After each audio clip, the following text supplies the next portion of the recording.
Meditation यानी ध्यान, हम में से हर कोई इंसान ध्यान में गहरे जाना चाहता है। वो चाहता है कि थोड़ी देर तो हम कम से कम ऐसा टाइम निकाल लें कि हम अपने जीवन की सारी परेशानियों को भूल जाएं और अपने भीतर डुबकी लगा लें। देखिए, वास्तु के हिसाब से ध्यान की कुछ ऐसी जगह नियत हैं हमारे घर के अंदर, जिन डायरेक्शंस में अगर हम मेडिटेशन रूम अपना बनाते हैं या बैठकर हम ध्यान करते हैं तो बहुत गहराई से, बहुत जल्दी हम लोग गहरे ध्यान में जा सकते हैं। और कुछ ऐसी डायरेक्शंस भी हैं जिनमें अगर आप बैठकर ध्यान करते हैं तो ध्यान होना तो दूर रहा, बल्कि आप नॉर्मल जो डे टू डे लाइफ की एंग्जाइटीज़ हैं उससे भी ज़्यादा परेशानियों में घिर सकते हैं। यानी आपके माइंड में ओवर थिंकिंग हो सकती है, एंग्जाइटी आ सकती है।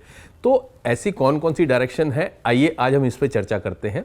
नंबर 1 डायरेक्शन है, अगर हमको मेडिटेशन में गहरे जाना है तो वो है नॉर्थ ईस्ट डायरेक्शन। तो हम अपने मेडिटेशन करने के लिए अपने रूम को नॉर्थ ईस्ट डायरेक्शन में बना सकते हैं और वहीं पर अपनी सिटिंग चेयर भी लगा सकते हैं। नॉर्थ ईस्ट डायरेक्शन का जो आनंदमय कोश से सीधा संबंध होता है तो वो आपको बहुत गहरे ध्यान में ले जाने में सक्षम होता है।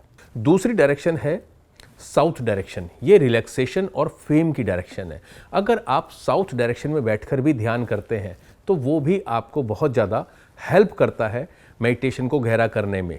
यहाँ पर एक बात का ध्यान रखना ज़रूरी है कि जब नॉर्थ ईस्ट डायरेक्शन में आप मेडिटेशन रूम बनाते हैं तो वहाँ पर आप मिरर्स लगा सकते हैं, लेकिन जब भी आप साउथ डायरेक्शन में मेडिटेशन हॉल बनाएंगे तो वहाँ पर आपको मिरर्स का यूज़ नहीं करना है, बल्कि सिर्फ रेड और ग्रीन या क्रीम कलर्स का ही इस्तेमाल करना है। इसके साथ जो सेकंड चीज़ है, जो हम लोग जनरली मेडिटेशन रूम बनाते हैं वहाँ पर हम लोग एक छोटा सा अल्टार भी बनाते हैं, यानी एक ऐसी जगह बनाते हैं जहाँ पर हम अपने देवी देवताओं की या बुद्धा की या कुछ ऐसी फ़ोटोज़ को या मूर्तियों को रखते हैं जिनको देखकर हम लोग मेडिटेशन में गहरे जाने का काम करते हैं।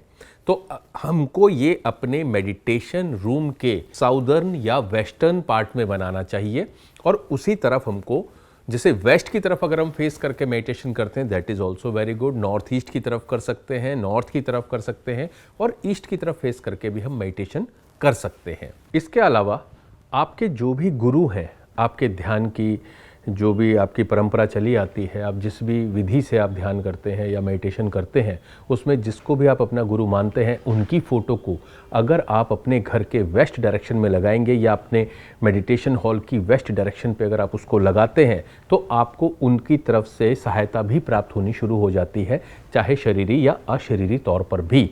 तो इन चीज़ों का अगर हम लोग ध्यान रखते हैं तो मेडिटेशन में या ध्यान में हमको बहुत गहरी, बहुत जल्दी से गति प्राप्त हो जाती है।